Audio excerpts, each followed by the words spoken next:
పార్టీలు ఏవైనా సరే, నాయకులు ఎవరైనా సరే, ఆయన మాత్రం అందరివాడు. ఆయనే మన అనంతపురం చెందిన ఎస్ఆర్సీ అధినేత అమ్మినేని సురేంద్రబాబు గారు. ఇక్కడ ఒకసారి చూస్తే మనము టవర్ క్లాక్ ముందు నుంచే ఉన్న ఒక ఫ్లైఓవర్ని చూడొచ్చు. మనము చరిత్రకు నిలయం అన్నమాట ఈ ఫ్లైఓవర్ అనేది. నమస్తే సురేంద్రబాబు గారు. నమస్కారం అండి. నాగరాజు బాగున్నారా? బాగున్నాం. లెంత్ ఎంత ఉంటుంది అండి? ఇది 575 మీటర్లు. ఇది ముఖ్యంగా రైల్వే క్రాసింగ్ అనేది క్రూషియల్ పాయింట్ ఇక్కడ. అది మేము అమర్చడానికి పెద్ద పెద్ద క్రెయిన్లు కూడా అవసరం పడింది. అసలు కళ్యాణదుర్గం ప్రజలు మిమ్మల్ని ఆశీర్వదిస్తే కళ్యాణదుర్గంలో మీరు ఏం చేయాలనుకుంటున్నారు? నేను ఏం చేయాలా కళ్యాణదుర్గం అనేది నా ప్రజలతో ఉండాలని నిర్ణయించుకున్నా. ఏ ప్రాంతంలో అయినా సాగు తాగునీరు సమృద్ధిగా ఉంటే ఆ ప్రాంతం చాలా అభివృద్ధి చెందుతుంది. ముఖ్యంగా కళ్యాణదుర్గంకు ఒక వరదాయనిగా ఉన్న బీటీ ప్రాజెక్ట్ అనేది ఎక్కడ వేసిన గొంగలు అక్కడే ఆగిపోయింది. మా చంద్రబాబు నాయుడు గారు అధికారంలోకి వస్తే ఖచ్చితంగా నేను అలా చేసిన తర్వాతే 2029లో మళ్ళీ వాళ్ళ దగ్గరికి వెళ్ళి ఓట్లు అడుగుతాయి. చాలా కాన్ఫిడెంట్గా ఉన్నట్టున్నారు. మహిళల కోసము మీరు ఎమ్మెల్యే అయితే ఏం చేయాలనుకుంటున్నారు? నేను నా నియోజకవర్గం మహిళల ఆర్థిక స్థిరత్వం కోసము కృషి చేస్తారా? రఘువీరెడ్డిని కలిసారంటే సార్ జీవనం ఎందుకు మనం ఆయన తీసుకోవాలంటే ఆయన అభివృద్ధి కూడా. ఇది మన అమ్మినేని సురేంద్రబాబు గారు మార్క్ అని చూపించుకోవడానికి ఎలా ముందుకు పోతారు? అసలు సురేంద్రబాబు మార్క్ ఏంటో మొత్తం కూడా వాళ్ళ అల్లుల పెత్తనం ఎక్కువైపోతుంది కళ్యాణదుర్గం నియోజకవర్గంలో. తస్మాత్ జాగ్రత్త అంటూ వాళ్ళు హెచ్చరిస్తున్నారట అవతల వాళ్ళు. నిజంగా మీ అల్లులు అంత భయంకరమైన వాళ్ళ? ఎవరైనా అడగండి, వాళ్ళు ఏంది, వాళ్ళ కష్టం ఏంటి, వాళ్ళు ఎంత కష్టపడతారు. ఎంపీగా రంగయ్యను 5 ఏళ్ల పాటు చూశారు ప్రజలు. మరి ఆయన ఎమ్మెల్యేగా బరిలోకి చెప్తున్నారు. ఆయనను కాదని ఆ ప్రజలు మిమ్మల్ని ఎందుకు ఆదరిస్తారు? ఈ వ్యాపార రంగంలోకి ఎలా వచ్చారు? అసలుకి మీరు అనంతపురంకి వచ్చి రావడంలో మీ పాత్ర కూడా ఉందన్నమాట. ఖచ్చితంగా అండి. ఎందుకంటే 9 నెలల్లో మేము గొల్లపల్లి రిజర్వర్ కట్టాం. గొల్లపల్లిలో నీళ్లు చూసిన తర్వాతే వాళ్ళ కేవ్ మోటార్స్కి వచ్చి అప్రూవల్ చేసుకొని కట్టడానికి నిర్ణయం తీసుకున్నారు. ఈరోజు ఒక వ్యాపారవేత్తగా ఎన్నో కోట్లు సంపాదించారు, ఖరీదైన కార్లలో తిరుగుతున్నారు. కానీ మీ తమ్ముడు మాత్రం ఈ రోజుకి కూడా భూమి తల్లిని నమ్ముకొని స్వేదం చిందిస్తూ వ్యవసాయం చేస్తున్నాడు. అతను నా తమ్ముడు అని చెప్పుకోవడానికి మీరు ఇష్టపడతారు ఎప్పుడైనా? వాడు నాకు ఒక మహారాజు ఉన్నట్టు నా తమ్ముడు. నాకు వాడంటే విపరీతమైన గౌరవం. ఈ సందర్భంగా కళ్యాణదుర్గం నియోజకవర్గ ప్రజలకు ఏం చెప్పబోతున్నారు?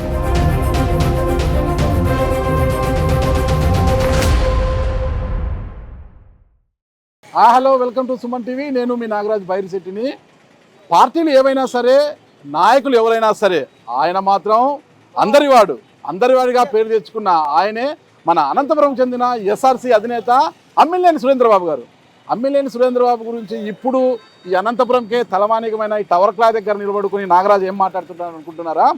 ఇక్కడ ఒకసారి చూస్తే మనము టవర్ క్లాక్ ముందు నుంచే ఉన్న ఒక ఫ్లైఓవర్ని చూడొచ్చు. మనము ఈ ఫ్లైఓవర్ అంటే ఒక చరిత్రకు నిలయం అన్నమాట. ఈ ఫ్లైఓవర్ అనేది సరిగ్గా 1.5 ఏళ్ల క్రితం ఈ ఫ్లైఓవర్ని, అంటే పురాతనం అయిపోయిన ఈ ఫ్లైఓవర్ని పడగొట్టి నూతనంగా నిర్మించడానికి అప్పట్లో ప్రభుత్వం తలబెట్టడం జరిగింది. అయితే అంత పెద్ద ఫ్లైఓవర్ను పడగొట్టి ఏడాదిలో పూర్తి చేయడం అంత సులువైన పని అని అందరూ అనుకున్నారు. అందులో నేను కూడా ఇక్కడ స్థానికుని కాబట్టి నేను కూడా అలాగే అనుకున్నా. కనీసంలో అంటే 3 సంవత్సరాలు పడుతుందని అనుకున్నా. కానీ ఏడాదిలోనే ఒక కాంట్రాక్టర్గా ఈ బ్రిడ్జి పనులు దక్కించుకున్న అమ్మినేని సురేంద్రబాబు గారు ఏడాదిలోనే ఈ ఫ్లైఓవర్ని పూర్తి చేసి అనంతపురం ప్రజలకు అంకితం చేశారు. అలాంటి ఈ ఫ్లైఓవర్ మీద ఈరోజు ఆయనతో మాట్లాడడానికి ముందుకు వచ్చాము. ఎందుకంటారా? ఎందుకంటే ఈ 2024లో ఆయన రాజకీయ అరంగేట్రం చేయబోతున్నారు. ఈ సందర్భంలో ఆయన ఏదైతే ఒక ఛాలెంజ్గా తీసుకొని అనంతపురానికే తలమానికంగా ఉన్న ఈ ఫ్లైఓవర్ని పూర్తి చేశారో ఆ ఫ్లైఓవర్ మీదే మనం ఇప్పుడు ఆయనతో నడుచుకుంటూ కాసేపు ఆయన రాజకీయ అరంగేట్రం గురించి ముచ్చటించబోతున్నాము. ప్రస్తుతం ఆయన మన వద్దనే ఉన్నారు. నమస్తే సురేంద్రబాబు గారు. నమస్కారం అండి. నాగరాజు బాగున్నారా? బాగున్నాం. మాకు చాలా సంతోషంగా ఉంది. మాకు సంతోషంగా ఉంది. ఎందుకంటే నేను ఈ ప్రాంతవాసిని, ఇక్కడ అనంతపురం లోకల్. నేను ఈ ఫ్లైఓవర్ని గతంలో పడగొట్టినప్పుడు ఏడాదిలో పూర్తి చేస్తామన్నారు మీరు. ఏడాదిలో ఇది పూర్తి అవుతుందా? ఏదో మాటలు చెప్తున్నారు వీళ్ళు. కనీసం 3 సంవత్సరాలు పడుతుంది అనుకున్నాను అనమాట. కానీ అన్నమాట ప్రకారము ఏడాది లోపలే మీరు పూర్తి చేసి ప్రజల రాకపోకలకు ఎలాంటి అసౌకర్యం కలగకుండా చేశారు. ప్రజలు చాలా హ్యాపీగా ఉన్నారు. అదే ఫ్లైఓవర్ మీద ఇప్పుడు మనము మీ రాజకీయ అరంగేట్రం గురించి నడుస్తూ ముచ్చటించబోతున్నాము. ఇది ఒక చరిత్ర. ఎందుకంటే ఈ ఫ్లైఓవర్ నేను కట్టడం కాదు, కానీ ఈ ఫ్లైఓవర్ కూల్చడంతో కూల్చాలనే ఒక నాకు సంకేతాలు వచ్చినప్పుడు ఒక భయం నాలో వచ్చింది. అరే, ఎంతో స్వతంత్రం వచ్చినప్పుడు ఈ ఫ్లైఓవర్ కట్టారు, చాలా మందికి ఈ ఫ్లైఓవర్ గురించి బాగా తెలుసు. ఇలాంటి ఫ్లైఓవర్ నేను కూలిస్తే సకాలంలో కట్టలేకపోతే ఇబ్బంది పడతానేమో అని ఒక భయం ఉండింది నాలో. ఎందుకంటే మనం ఈ ప్రాంతం వాసులు, ముఖ్యంగా నేను 200 మీటర్ల దూరంలోనే ఉంటుంది నా నివాసం కూడా. అలాంటి పరిస్థితుల్లో ఖచ్చితంగా మా వాళ్ళందరినీ కూర్చోబెట్టి ఒక ప్రణాళిక మనం ఏ రకంగా దీన్ని సంవత్సరంలో కంప్లీట్ చేయాలి. మనకి 2 సంవత్సరాలు దీని గురించి కంప్లీట్ చేయడానికి టైం ఉంది. అయినా కూడా ప్రజల సౌకర్యార్థం మనం సంవత్సరంలో కంప్లీట్ చేయాలి. కాబట్టి ఎలా చేయగలుగుతామనే దాని మీద ఒక ప్రణాళిక తయారు చేసుకొని నిర్దేశించిన టైంలో సంవత్సరంలో కంప్లీట్ చేసి ప్రజలకు సౌకర్యం కల్పించడం జరిగింది. లెంత్ ఎంత ఉండొచ్చండి? ఇది 575 మీటర్లు, హాఫ్ కిలోమీటర్ 575 ఇది 575 మీటర్లలో. ఇది ముఖ్యంగా రైల్వే క్రాసింగ్ అనేది క్రూషియల్ పాయింట్ ఇక్కడ. ఈ రైల్వే క్రాసింగ్ పాయింట్ మనకు హైట్ తో ఒక ప్రాబ్లం ఉంది. ఎందుకంటే రైల్వే స్టాండర్డ్ హైట్స్ కావాలి. ఎక్కువ పోతే ఒక ప్రాబ్లం ఉంది, తక్కువ పోతే ఒక ప్రాబ్లం ఉంది. కాబట్టి అది మేము అమర్చడానికి పెద్ద పెద్ద క్రేన్లు కూడా అవసరం పడింది. ఎందుకంటే మామూలుగా అయితే దీనికి చిన్న క్రేన్లతో పని కావాల్సింది, కానీ ఉన్న స్థలము, ఉన్న సౌకర్యం చాలా తక్కువ ఉంది. కాబట్టి ఈ క్రేన్స్ కూడా చాలా దూరం నుంచి తేవాల్సిన పరిస్థితి వచ్చింది. తెచ్చి దీన్ని సకాలంలో పూర్తి చేశారు. ఒక స్ట్రైట్గా చెప్పండి నాకు, ఈ ఫ్లైఓవర్ నిర్మాణ పనులు మీకు దక్కినప్పుడు ఒక కాంట్రాక్టర్గా ఆదాయం కోసం పనిచేశారా? నేను నడిచిన ఈ ఫ్లైఓవర్ ఈ స్థానిక వాసిగా నేను నిర్మించడం నా అదృష్టంగా భావించి మీరు చేశారా? నిజంగా ఈ వర్క్ మాత్రం అదృష్టంగా భావించే ఇది పని చేశాను. ఎందుకంటే మిగిలిన చోట్ల ఆదాయంతో పని చేయాలి కాబట్టి మిగిలిన చోట్ల ఆదాయంతో పని చేస్తా ఉన్నాము. ఇది మాత్రం పూర్తిగా అదృష్టంగా భావించి, దీనికి కాంపిటీషన్ ఉంది. నేను ఒక్కడనే కాదు, దీనికి దగ్గర 14 మంది కాంపిటీషన్లో ఉన్నారు. వాళ్ళలో నేను ఒక్కడనే అయినాను. నాకు కూడా లెస్ తోనే ఈ వర్క్ వచ్చింది. ఎలాంటి లాబింగ్ చేయకుండా ఈ వర్క్ వచ్చింది. అసలు లెస్ 27% లెస్ వచ్చింది నాకు ఈ వర్క్. అయినా కూడా అదృష్టంగా భావించి ఇది సకాలంలో పూర్తి చేసినందుకు చాలా సంతృప్తినిచ్చిన వర్క్ ఇదే నా జీవితంలో.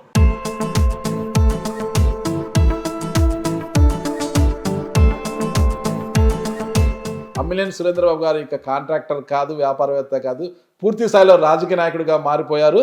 ఇక ఈ 2వ ఎపిసోడ్ అనమాట ఇది. ఎందుకు వ్యాపారవేత్త నుంచి రాజకీయ నాయకుడిగా మారిపోయారనేది ఇప్పుడు మనం ఇక్కడ తెలుసుకోబోతున్నాము. ఒక్కటే అర్థం కాదు ఏంటంటే అండి, మీరు వ్యాపారపరంగా ఎంతో ఎత్తుకు ఎదిగిపోయారు. అసలు కళ్యాణ్ దుర్గానికి మీరు ఏం చేశారు?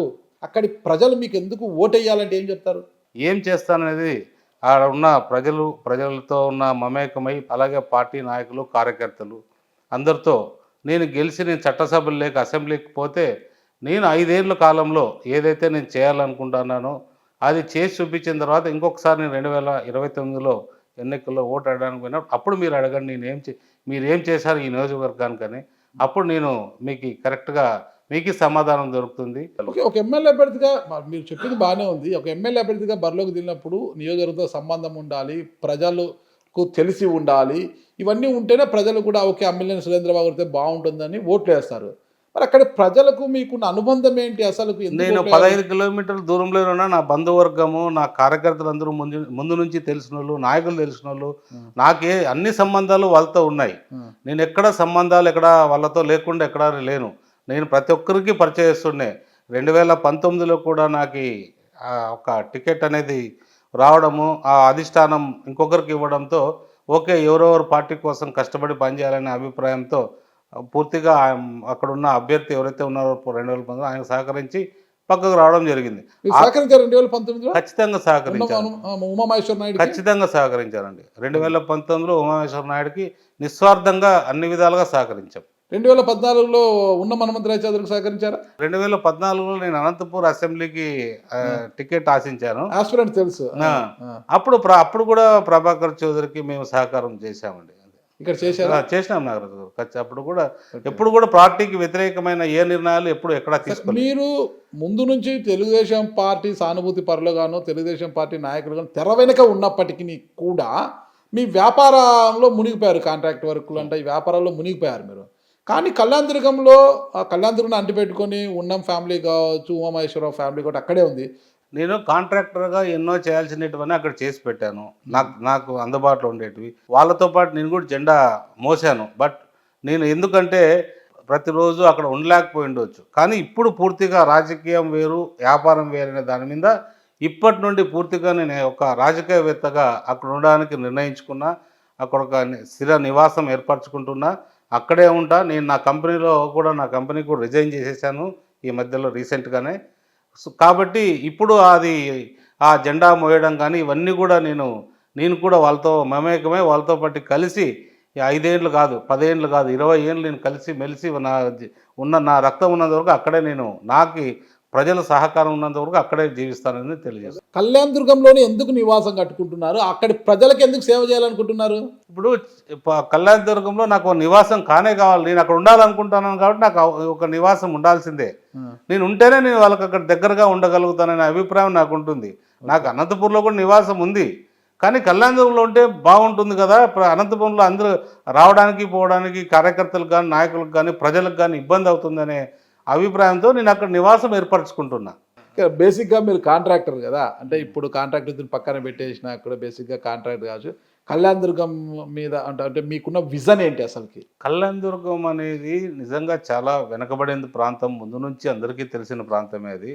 ఎందుకంటే అక్కడ అభివృద్ధి చాలా తక్కువ జరిగింది. అక్కడ కళ్యాణదుర్గం నియోజకవర్గంలో ముఖ్యంగా అక్కడ నీళ్లు అనేది చాలా ఇబ్బందికరంగా ఉంది.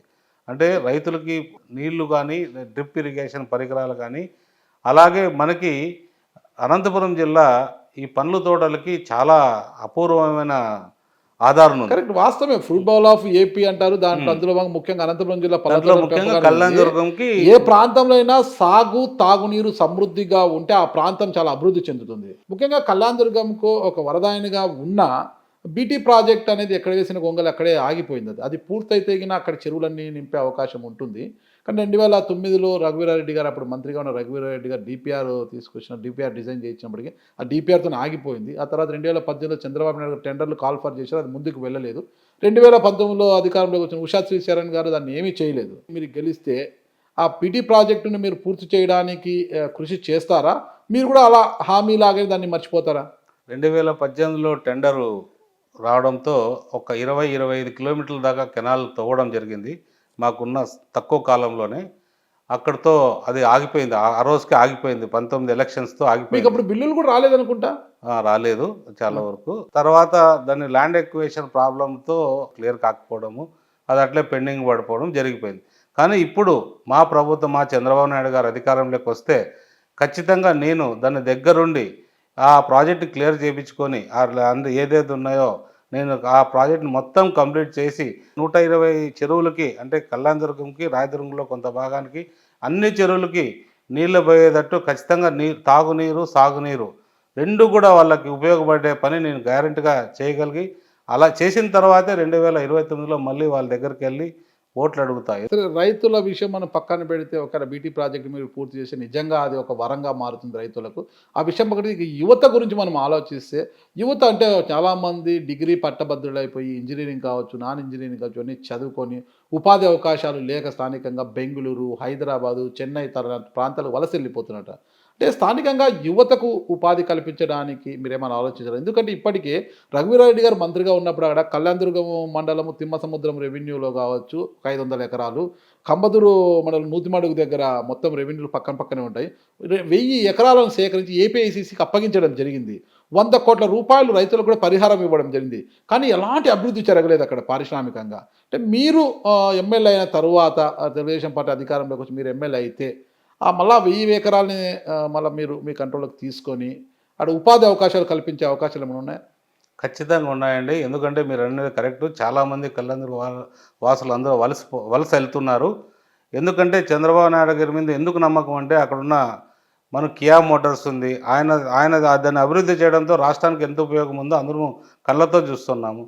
అలాంటి పరిస్థితి ఖచ్చితంగా చంద్రబాబు నాయుడు గారు కళ్యాణదుర్గం మీద దృష్టి పెట్టి, లోకేష్ గారు చంద్రబాబు నాయుడు వాళ్ళతో నేను పోయి వాళ్ళతో మాట్లాడి దృష్టి పెట్టి అక్కడ మన టెక్స్టైల్ పార్క్స్ కావచ్చు, ఏదైనా అదర్ ఇండస్ట్రీస్ కావచ్చు, ఏదైనా కానీ ఆ ప్రాంతానికి సరిపోయే అందరికీ ఒక ఇండస్ట్రీలు తీసుకురావడానికి ప్రయత్నం చేసి వాళ్ళ సహకారంతో అక్కడున్న నిరుద్యోగ యువతికి అందరూ ఉద్యోగాలు కల్పిస్తూ వాళ్ళకు ఒక ఉపాధి కల్పిస్తారనే నమ్మకం నాలో ఉందండి.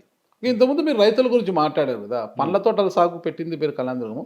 ఒకవేళ రైతులు పంటను సాగు చేసి ఫలసాయం చేతికి వచ్చిన తర్వాత వాళ్ళు ఆ ఫలసాయాన్ని అంటే ఆ పంటను విక్రయించుకోవడానికి సరైన మార్కెటింగ్ సౌకర్యం కూడా లేదు. చెప్పాలంటే కళ్యాణదుర్గంలో ఒక మార్కెట్ లేదు, ఒక బజార్ అనే ఒక మార్కెట్ లేకుండా పోయిందనమాట. అంటే ఆ మున్సిపల్ కాంప్లెక్స్ దగ్గర మార్కెట్ కట్టిస్తామన్నారు, ఇంతవరకు ఎందుకు కట్టలేదు. రైతులు కావచ్చు, వ్యాపారులు కావచ్చు, వ్యాపారాలు ఎక్కడ చేసుకోవాలో అర్థం కావడం లేదు. ఈ రైతుల పరిస్థితి అంటే పండించిన పంటను ఎక్కడ అమ్ముకోవాలో అర్థం కాక పొరుగు రాష్ట్రాలకు వెళ్ళి అమ్ముకోవడం వల్ల చాలా పెద్ద స్థాయిలో నష్టపోతున్నారు. స్థానికంగా అమ్ముకుంటే కొంతమంది వ్యాపారులు పంటను కొనుగోలు చేసుకొని కూడా రైతులకు డబ్బులు ఇవ్వకుండా ఇబ్బందులకు గురి చేస్తున్నారు. చాలామంది ఐపీలు కూడా పెట్టడం జరిగింది కళ్యాణదుర్గంలో. మరి రైతాంగాన్ని ఆదుకోవడానికంటే మార్కెటింగ్ సౌకర్యం ఏమైనా కల్పిస్తారా? ఖచ్చితంగా అండి. చంద్రబాబు నాయుడు సహకారము లోకేష్ గారిని ఉన్న దాంతో ఎందుకంటే ఆయనకు కూడా ప్రత్యేకమైన శ్రద్ధ ఉంది కళ్యాణదుర్గం నియోజకవర్గం పైన. మనకి ఏదైతే మీరు ఫుడ్ ప్రాసెసింగ్ యూనిట్స్ ఉన్నాయో ముఖ్యమైనటివి, ఆ ఫుడ్ ప్రాసెసింగ్ యూనిట్స్ ఇక్కడ పెట్టడానికి ప్రయత్నిస్తాము. అలాగే మార్కెట్ యార్డ్ గురించి నాకు పెద్దగా అవగాహన లేదు, అది కూడా చర్చించి అందరితో నాయకులతో అందరూ లోకల్ నాయకులతో ప్రజలతో లోకల్ నాయకులతో చర్చించి అది కూడా అవకాశం ఉన్నంత వరకు ఏర్పాటు చేస్తాం సపరేట్ మార్కెట్ యార్డ్. మరోవైపు కళ్యాణదుర్గం గురించి మనం ఆలోచించుకుంటే విద్యా వైద్య పరంగా కూడా చాలా వెనుకబాటుతనానికి గురైంది. అసలు జూనియర్ కళాశాలలు లేవంటారు. వైద్యపరంగా చూసి ఒక ఆర్డిటి ఆసుపత్రి తప్పితే ప్రభుత్వ ఆసుపత్రులు ఉన్నా కూడా మొత్తం వసతుల విషయంలో శూన్యం అంటారనమాట. మీరు ఎమ్మెల్యే అయితే ఈ పరిస్థితి పైన ఎలాంటి అవగాహన? ఖచ్చితమైన ఇది చాలా అవసరమైన విద్యా వైద్యం అనేది చాలా ఆ నియోజకవర్గం చాలా అవసరము. ఎందుకంటే ప్రభుత్వ దృష్టికి తీసుకెళ్ళి నేను మండలానికి ఒక జూనియర్ కాలేజ్ లాంటిది కాలేజు ఏర్పాటు చేయడానికి ప్రయత్నం చేస్తాను. ఎందుకంటే చాలామంది డ్రాప్అవుట్స్ కూడా జరుగుతున్నాయి అక్కడ. ఆ డ్రాప్అవుట్స్ లేకోకుండా వాళ్ళు అక్కడే చదువుకొని అక్కడే బాగా ఉండేటట్టు ప్రభుత్వం దృష్టిలో పెట్టి అది నేను శాంక్షన్ చేయించుకొచ్చి విద్యార్థులందరికీ ఇబ్బంది లేకుండా చేసేటట్టు ఏర్పాటు చేశాను. అలాగే వైద్యం అంటారా, ఖచ్చితంగా ఆర్డిటి తప్పితే అక్కడ వేరే హాస్పిటల్స్ కూడా ఏం లేవు. అలాంటి హాస్పిటల్స్ కొన్ని ఉన్న చోట బాగా మెరుగుపరుచుకొని ప్రభుత్వం దృష్టి తీసుకెళ్ళి అన్ని ఏర్పాటు కూడా చేస్తాము. ఎందుకంటే మనకు అదే ముఖ్యమైన ఈ రెండు అంశాల్లో ఎప్పుడైతే కరెక్ట్గా మనం ఉంటామో మొత్తం మిగిలిన అంశాలన్నీ కూడా కరెక్ట్గా వెళ్తాయనేది నా అభిప్రాయం అండి. 5 ఏళ్ల కాలంలో మీకు అవకాశం ఇచ్చి 5 ఏళ్ళు మీరు పరిపాలిస్తే ఇది మన అమ్మినేని సురేంద్రబాబు గారు మార్క్ అని చూపించుకోవడానికి ఎలా ముందుకు పోతారు? అసలుకి ఫస్ట్ అవకాశం ఇచ్చి చూడమని చెప్పండి. నా అవకాశాన్ని నేను సద్వినియోగం చేసుకొని నెక్స్ట్ 5 ఏళ్ళలో నేను ఓటు అడిగిపోయినప్పుడు సురేంద్రబాబు మార్క్ అనేది నేను నిరూపిస్తా. ఎందుకంటే నేను చూస్తున్నా ఒక 2009లో ఒక ఎమ్మెల్యేగా ఉన్న రఘువీర్ రెడ్డి గారు అంతో ఇంత అభివృద్ధి చేసి ఈ రోజుకి కూడా ఆయన అనుకుంటున్నారంటే నా మనసులో కూడా ఉంటుంది. నేను అభివృద్ధి చేస్తేనే రేపొద్దున ప్రజల్లో నిలబడిపోతాననే నమ్మకం నాకుంది. ఖచ్చితంగా నేను ఒక మార్క్గా నిలబడి ఆ నియోజకవర్గాన్ని నా మనసులో పెట్టుకొని అభివృద్ధి చేసి అప్పుడు మిమ్మల్ని ఇదే నాగరాజు గారు ఆ రోజు వచ్చి అడుగుతారు నన్ను క్వశ్చన్, మీరు అన్నట్టు చేసినారనే అభిప్రాయం శభాష్ అనిపించుకునే పనులే చేసుకుంటూ వెళ్తాను. రఘువీర్ రెడ్డిని కలిశారంటే సార్ ఇటీవల? అంటే నేనైతే ప్రత్యక్షంగా ఈ మధ్య ఎప్పుడూ కలవలేదు. కానీ మీరు కలవలేదని చెప్తున్నా, మీ కళ్ళు నాకు నిజమే చెప్తున్నాయి. అంటే ఆయన ఎందుకు కలవాలి, ఎందుకు మనం ఆయన తీసుకోవాలంటే ఆయన అభివృద్ధి కూడా ఇప్పుడు కళ్యాణదుర్గంకి వెళ్తే ఆయన అభివృద్ధి చేశారనే మాట ప్రతి నోట్లో. అదే అభివృద్ధి గురించే వచ్చినప్పుడు మీరు ఆయన కలిసినప్పుడు సురేంద్ర, నా హయాంలో నాకు అవకాశం ఇచ్చాడు, నేను ఎంతో కొంత అభివృద్ధి చేశాను, నా తర్వాత నువ్వు అంత అభివృద్ధి చేస్తావని నమ్ముతున్నాను అని ఆయన మిమ్మల్ని ఆశీర్వదించినట్టుగా మా దగ్గర సమాచారం ఉంది. నిజంగా రఘువీర్ రెడ్డి గారిని మీరు మరిపిస్తారా? రఘువీర్ రెడ్డి గారిది ఆయన చేశాడండి. నేను ఏం చేస్తానో నేను చూపిస్తా, చేసి నా నేను సురేంద్రబాబు మార్క్ ఏంటో నేను కూడా ప్రూవ్ చేస్తా, నిరూపిస్తా నియోజకవర్గానికి. ఎందుకంటే చిన్న కంపెనీగా ఉన్న మా కంపెనీ ఈరోజు మంచి స్థాయికి తీసుకెళ్ళాం. అలాగే మా నియోజకవర్గాన్ని కూడా కళ్యాణ నియోజకవర్గం కూడా స్థాయిని అసలు మరిపించేటట్లు మంచి స్థాయికే తీసుకెళ్తాను తప్ప ఎక్కడ కూడా నియోజకవర్గం తక్కువతో ఉన్నట్టు కరువు ఉందనే రూపురేఖల్ని మార్చే బాధ్యత నేను తీసుకుంటా. ఓకే సురేంద్రబాబు గారు, ఇవన్నీ బాగానే ఉన్నాయి. మీ మార్కు చూపించడం అవకాశం వస్తుంది, మీ మార్కు అవన్నీ చూపించడం బాగానే ఉంది. కానీ ప్రధానంగా ఒక సమస్యను మీరు ఎదుర్కోవాల్సి వస్తుంది అక్కడ. ఎందుకంటే కళ్యాణదుర్గం నియోజకవర్గంలో షెట్టూరులో ఈ గ్రానైట్ మాఫియా, బ్రహ్మసముద్రం, ఈ కళ్యాణదుర్గం ఈ ప్రాంతాల్లో అంతా కూడా ఇసుక మాఫియా ఇవన్నీ కూడా ఎక్కువ పెట్టరేకపోతున్నాయి. ముబ్బడిగా ఇతర పొరుగు రాష్ట్రాలకు తరలించేసి రాయల్టీలు ఎగరగొట్టేసి చాలా వ్యాపార సామ్రాజ్యాన్ని ఒక మాఫియా ఒక చెప్పండి ఒక కేజీఎఫ్ సినిమాని తలపించేదలా చేస్తున్నారంట అక్కడ. మీరు వాటిని ఎలా కట్టడి చేస్తారు అసలుకి? మీరేమో చాలా మృదు స్వభావిగా కనిపిస్తారు, మరి ఎలా కట్టడి చేస్తారు అసలుకి? సక్రమంగా చేస్తే ఖచ్చితంగా అందరికీ సహకరిస్తా. వాళ్ళు అక్రమంగా చేయడానికి ప్రయత్నం చేస్తే అది చట్టం ఏం చేయాలనుకుంటుందో ఆ చట్ట ప్రకారంగా వాళ్ళ మీద చర్య తీసుకోవడం జరుగుతుంది. అంటే మరి ఆ చట్ట ప్రకారం వాళ్ళు చేసుకుంటే మళ్ళీ మీకు ఫోన్ వస్తుంది కదా, అన్నా నా లారీ పట్టుకున్నారు, అన్నా నా ఇసుక లారీ పట్టుకున్నారు అంటే మీరు ఏం చేస్తారు అప్పుడు? మన మార్క్ అక్కడే కదా ఉండేది. కళ్యాణదుర్గం ప్రజలకు మనం ఏంటో చూపించాలి. కళ్యాణదుర్గం ప్రజల్ని మనం కళ్యాణదుర్గం నియోజకవర్గం అభివృద్ధి చేయాలంటే మనం ఖచ్చితంగా నిజాయితీగానే అక్కడ పనిచేయగలిగినప్పుడే మనం చూపించగలుగుతాం. అంటే అలాంటి అక్రమైన పనులకు, సక్రమంగా కాకుండా అక్రమ మార్గంలో ఉండే పనులకు ఎవరైనా వచ్చి మిమ్మల్ని హెల్ప్ అడిగితే సహకరించారా? ఖచ్చితంగా సహకరించను. సహకరించారు పక్కా? పక్కా. చాలా మందిని చూసాం రాజకీయ నాయకులు. లేదు, మనం అట్లాంటి పన్ను సహకరించే ప్రసక్తే లేదు.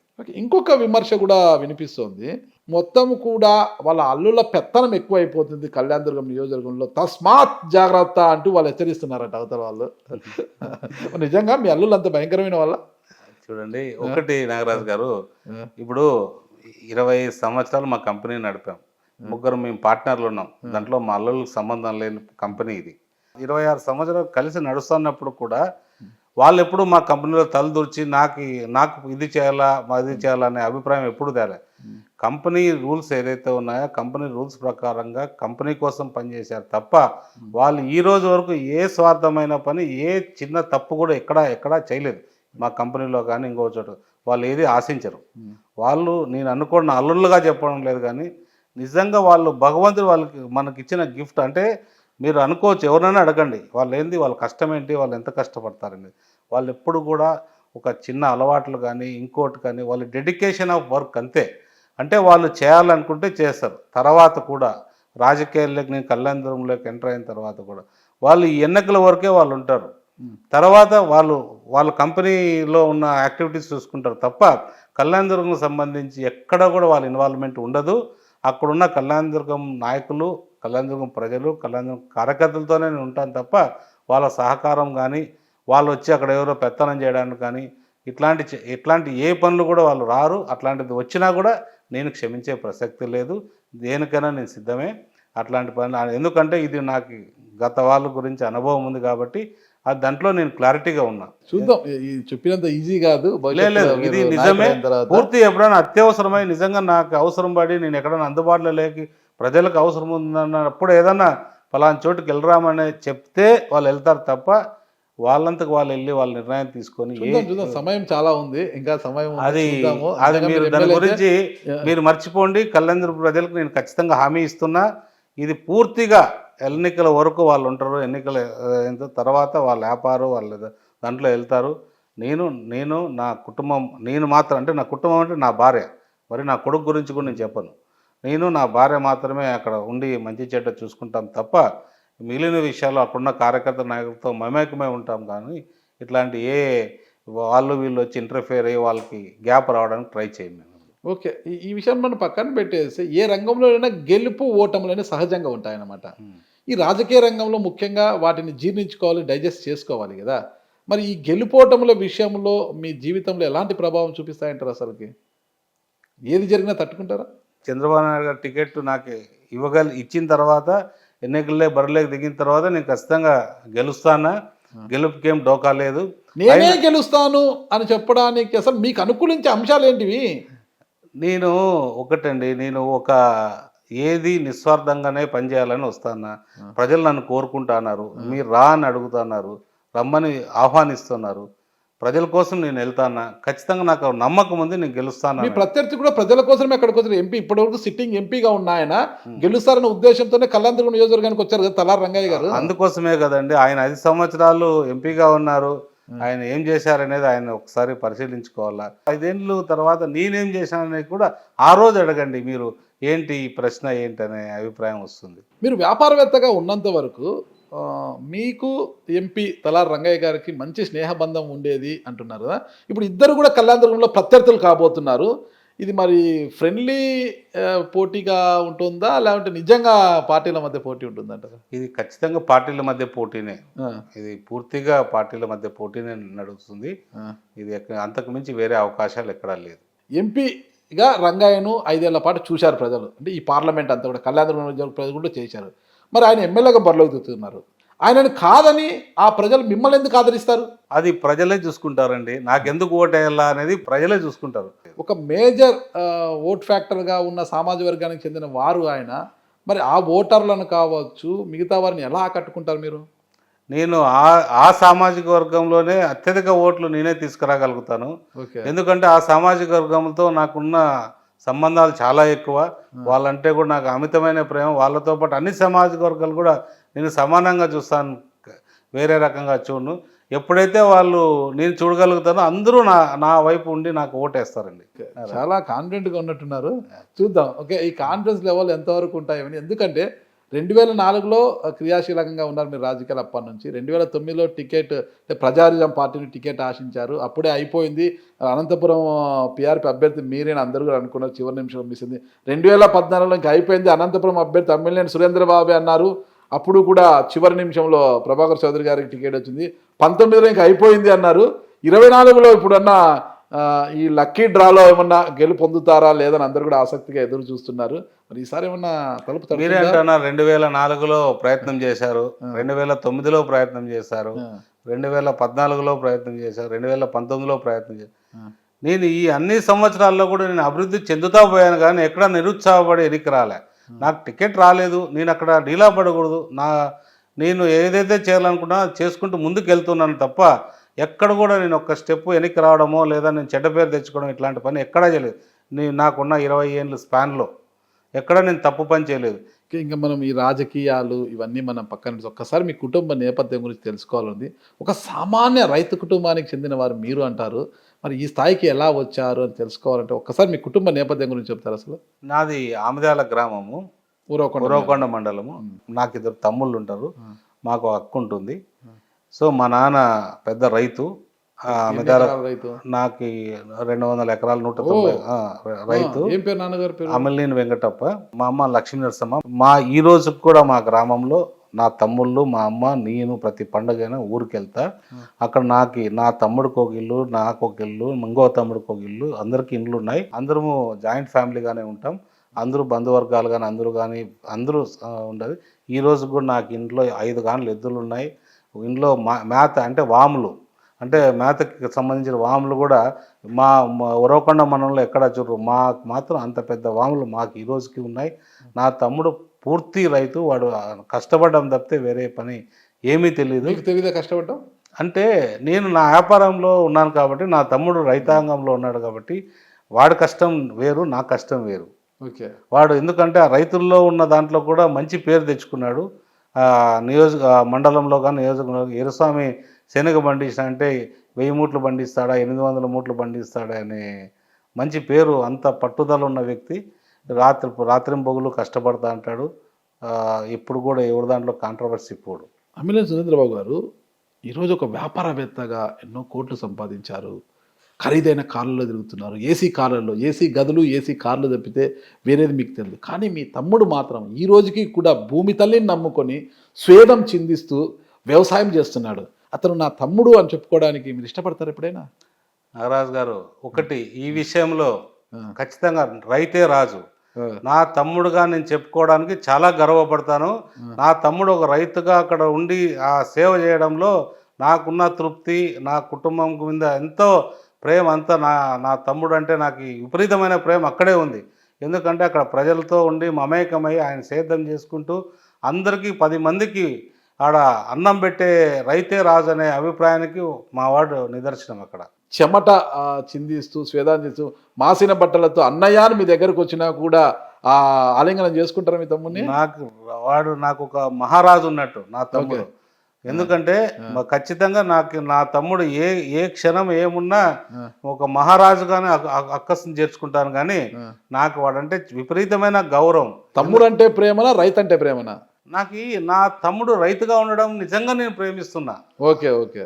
నా తమ్ముడు ఆ స్టేజ్లో ఒక రైతుగా ఉన్నాడంటే ఎంతమందికి అతను ఎంతోమంది అంటారు, మీరు అన్ని క్వశ్చన్ నన్నే అడిగారు, వాడిని అడిగారు, మీ అన్న అంత ఉన్నాడు కదా, నువ్వు పోయి సిటీలో సెటిల్ కావచ్చు కదా, ఇంకో చోటు ఉండొచ్చు కదా.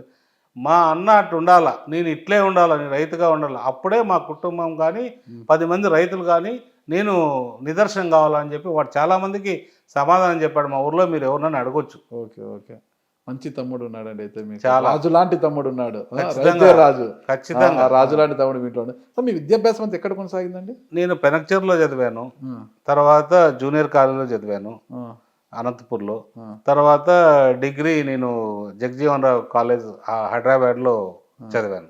పూర్తి చేశారా డిగ్రీ? ఈ మధ్యలో స్టాప్ చేశాను, ఎందుకంటే మా నాన్న వచ్చి నువ్వు ఏదో ఒక పెళ్లి చేయాలన్నాడు. ఫస్ట్ పెళ్లి కన్నా తొందర ఏమైంది?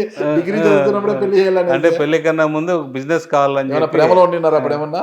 అట్లాంటిది ఏం లేదు. ఏం లేదా? మా నాన్న ఎట్టు చెప్తే అటు వెళ్ళేవాడిని. అసలు మా కుటుంబం ఉన్నారు కదా, హీరోలాగా ఎర్రగా బుర్రగా బాగానే ఉన్నారు. అప్పట్లో ఇంకా బాగానే ఉండింటారు. మా నాన్న ఎట్టు చెప్తే అట్టు పోయినాను తప్ప, మా నాన్న, మా పిన్నమ్మలు, మా కుటుంబం ఉమ్మడి కుటుంబం, పెద్ద కుటుంబము, అందరూ అరే నువ్వు ఆడ చేసుకుంటే నీ భవిష్యత్తు బాగుంటుందిరా, మీ వెనక వాళ్ళు చాలా మంది బాగుంటారని మా నాన్న వాళ్ళ నిర్ణయం ప్రకారం ముందుకెళ్ళారు. తల్లిదండ్రుల ప్రకారం పెళ్లి చేసుకున్నారు. అంతే. ఏ గ్రూపు చదివారు డిగ్రీలో మీరు?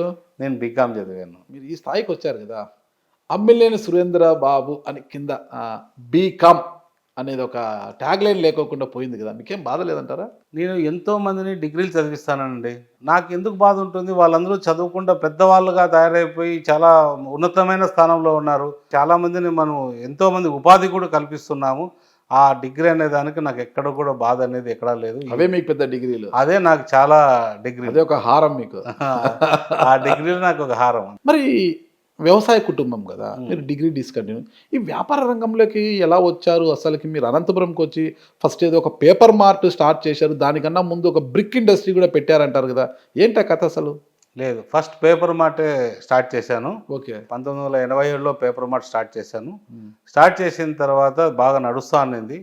89లో బ్రిక్ ఇండస్ట్రీ మధ్యలో వచ్చింది, కానీ అది రెండూ జరుగుతూ వచ్చినాయి. 1991లో రాజీవ్ గాంధీని చంపినప్పుడు నా షాప్ని అప్పుడు దగ్ధం చేయడం జరిగింది. మీ షాప్ ఎందుకు దగ్ధం చేశారు? అది నేను అప్పటికే ప్రజానాయకుడిగా, ప్రజల్లో అంటే ఒక స్టూడెంట్ లీడర్గా చాలా వరకు నేను ప్రభావితం చేసే వ్యక్తి అనంతపూర్లో. ఒక రాజకీయ పార్టీ ఎదుగుదల అంటే అప్పటికే నేను ఒక రకమైన నాయకుడిగా ఎదుగుతాను. దాన్ని ఓర్చుకోలేని కొంతమంది నా షాపు టార్గెట్ చేసి కాల్ చేశారు. సో కాల్ చేసిన తర్వాత కొద్ది రోజులు 2-3 రోజుల తర్వాత అద్వానీ గారు అనంతపూర్కి వచ్చారు.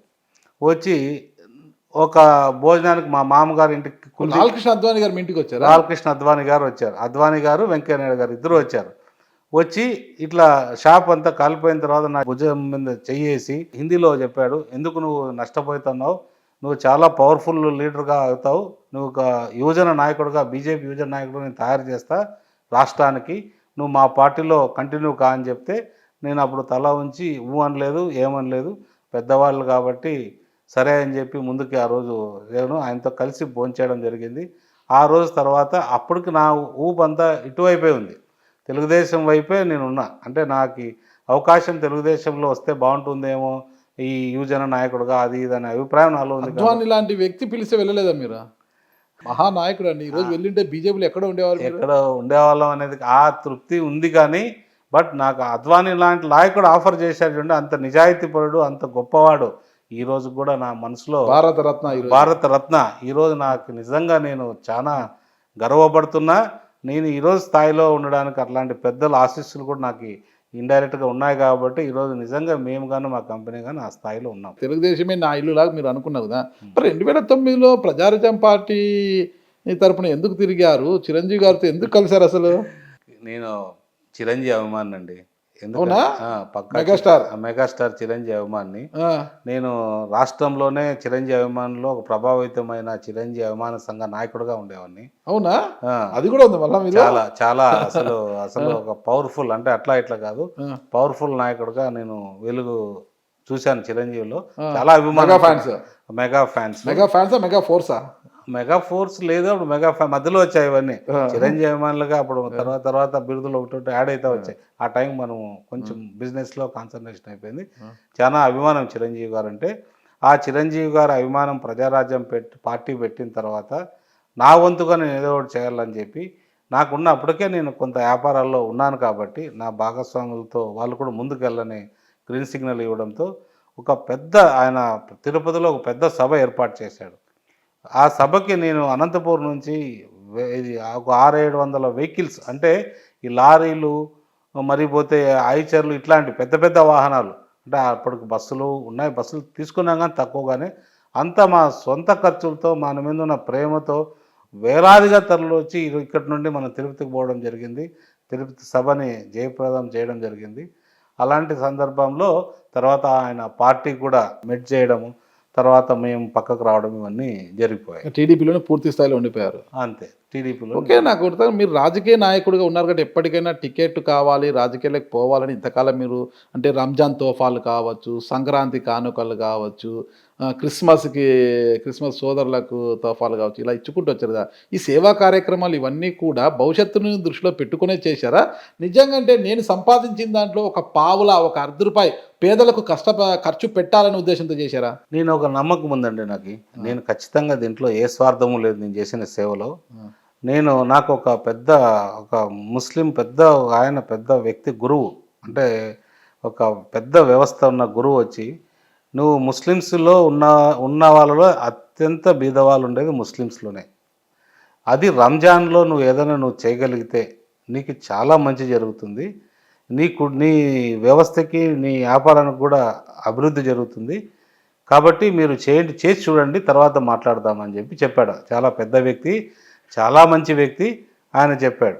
చెప్తే మేము మొదలుపెట్టాం. ఫస్ట్ 5,000 మందితో మొదలుపెట్టాం చీరలు పంపిణీ.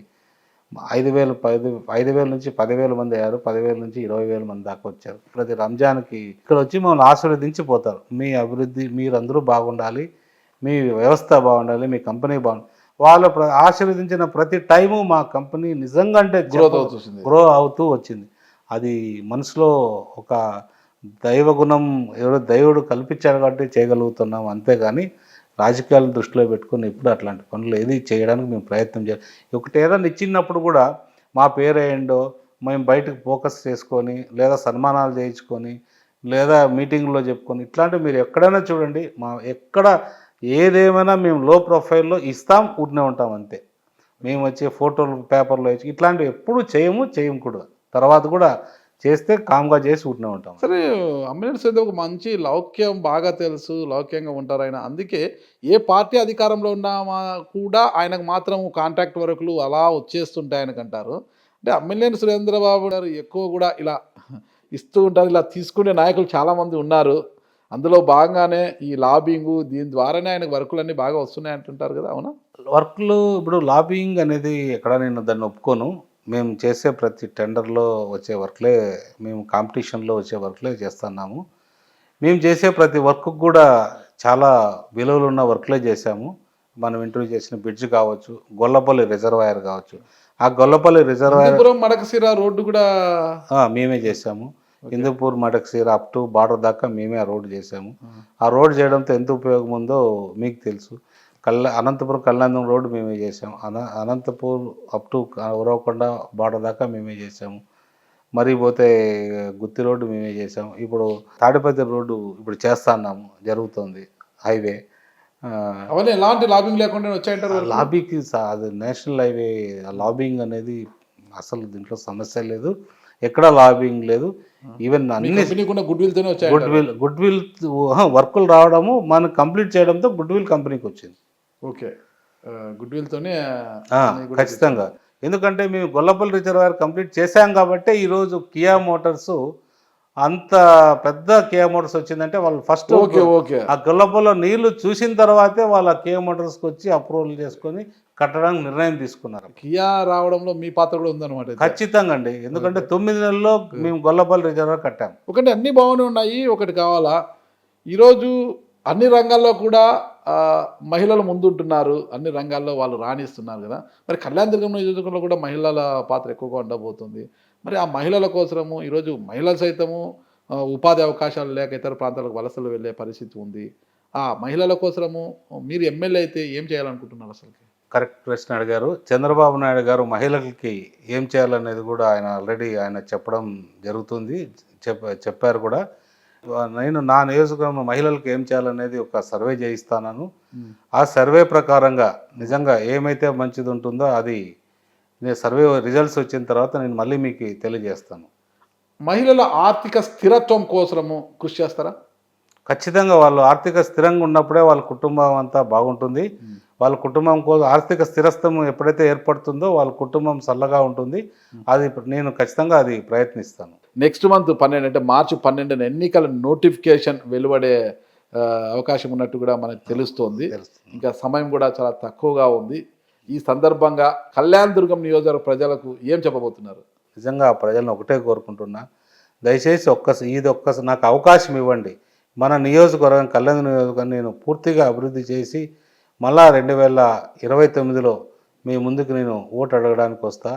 ఇంతకుముందు మీరు అనుకోవచ్చు వాళ్ళు ఇట్లా చెప్పారని, కానీ ఇది నిజంగా నేను చెప్తున్నా.